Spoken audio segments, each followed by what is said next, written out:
जय श्री राधे कृष्ण। आप सभी का हमारे YouTube चैनल पे बहुत बहुत स्वागत है। आइए आज सुनते हैं श्रावण मास महात्म्य 8वें अध्याय की कथा। जो विभक्त सच्ची श्रद्धा के साथ श्रावण मास में इस महात्म्य का श्रवण करते हैं, भगवान उनके सभी दुखों को दूर कर देते हैं तथा सभी प्रकार के सुख और समृद्धि की प्राप्ति होती है। श्रावण मास का बड़ा ही विशेष महत्व माना गया है। श्रावण मास के दौरान भगवान शिव की पूजा करने से, आराधना करने से, शिव पुराण या श्रावण मास का महात्मा का कथा श्रवण करने से सभी प्रकार के सुख और समृद्धि की प्राप्ति होती है।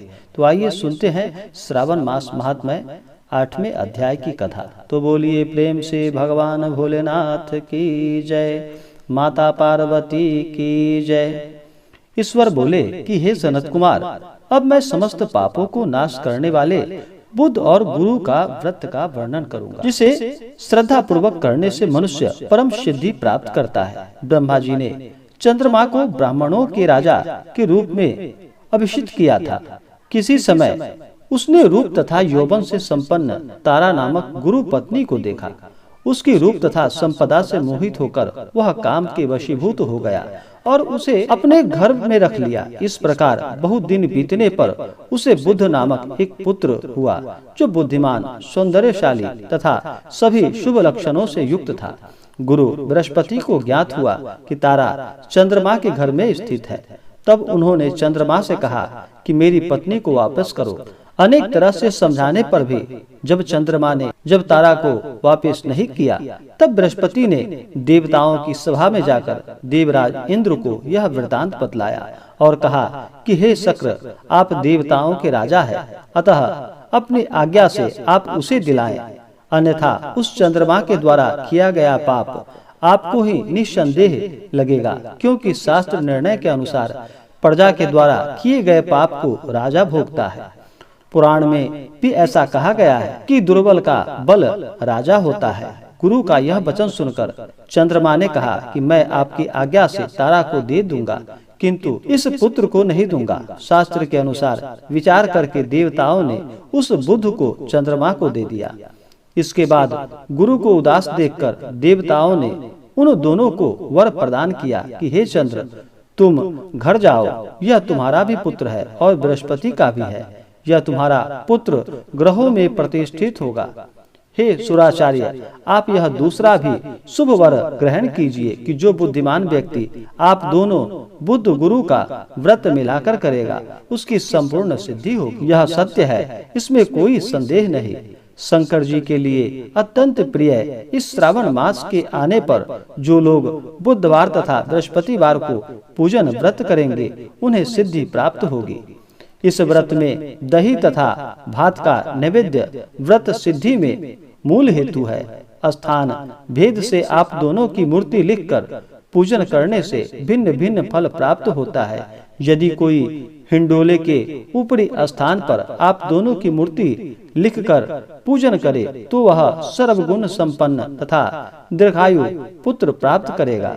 यदि मनुष्य कोषागार में मूर्ति को लिखकर पूजन करता है, उसे कोष बढ़ने में वे कभी क्षय को प्राप्त नहीं होते। इसी प्रकार पाप काल में पूजन करने से पापक वृद्धि और देवालय में पूजन करने से उनकी कृपा प्राप्त होती है। शय्यागार में लिखकर पूजन करने से स्त्री का वियोग कभी नहीं होता है। धन्यागार में लिखकर पूजन करने से धान्य की वृद्धि होती है। इस प्रकार मनुष्य उन फलों को प्राप्त करता है। इस प्रकार 7 वर्ष तक करने के बाद उद्यापन करना चाहिए। उद्यापन से पहले दिन अधिवासन करके रात्रि में जागरण करना चाहिए। स्वर्ण की प्रतिमा बनाकर विधि पूर्वक 16 उपचारों से पूजन करने के पश्चात तिल, घृत, चारु और अपामार्ग तथा अस्वस्थ से युक्त समिधाओं से होम करना चाहिए। अंत में पूर्णाहुति देनी चाहिए। उसके बाद मामा व भांजे को प्रयत्न पूर्वक भोजन कराना चाहिए। इसके बाद ब्राह्मणों को तथा अन्य लोगों को भी भोजन करानी चाहिए। स्वयं भी भोजन ग्रहण करना चाहिए। इस विधि से 7 वर्ष तक करने पर मनुष्य सभी मनोरथों को प्राप्त कर लेता है। जो इसे विद्या की कामना से करता है वह वेद व शास्त्र के अर्थों को जानने वाला हो जाता है। बुद्ध बुद्धि प्रदान करते हैं और गुरु बृहस्पति गुरुता प्रदान करते हैं।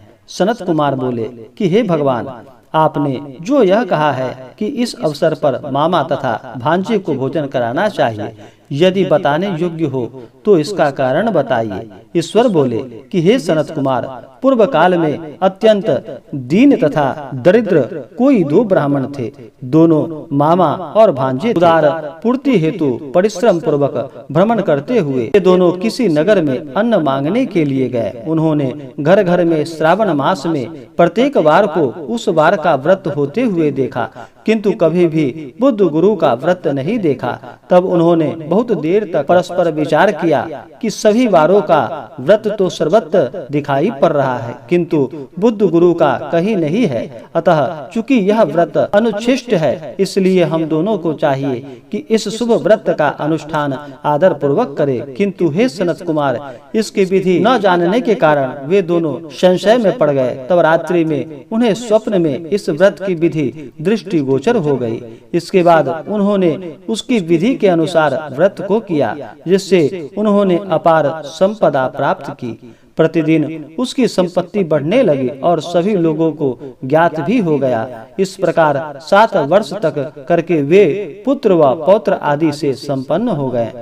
उसके बाद उनके ऊपर प्रसन्न होकर बुद्ध व गुरु प्रकट हुए और उन्होंने उन दोनों को यह वरदान दिया कि आप दोनों ने हम दोनों के निमित्त इस व्रत को प्रवर्तित किया है। अतः आज से कोई भी इस शुभ व्रत को करे, उसे व्रत की समाप्ति पर मामा तथा भांजे को प्रयत्न पूर्वक भोजन कराना चाहिए। इस व्रत के प्रभाव से उसे सभी कामनाओं की परम सिद्धि हो जाती है और अंत में चंद्र सूर्य पर्यंत उसका हमारे लोक में वास होता है।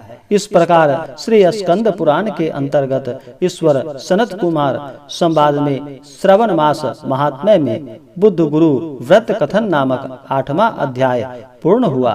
तो बोलिए प्रेम से भगवान भोलेनाथ की जय, माता पार्वती की जय।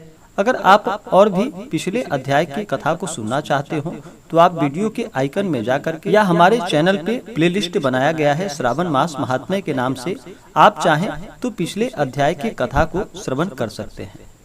तो आशा करता हूँ कि जानकारी आपको अच्छा लगा हो। ऐसे ही ज्ञानवर्धक जानकारियाँ प्राप्त करने के लिए हमारे इस चैनल पे अगर आप नए हैं तो चैनल को लाल बटन दबा करके सब्सक्राइब करें, साथ में बेल आइकन घंटी दबाएं ताकि मेरे वीडियो का नोटिफिकेशन आपको समय से मिलता रहे। वीडियो को लाइक करें, शेयर करें। सुखी रहें और स्वस्थ रहें। जय श्री राधे कृष्ण।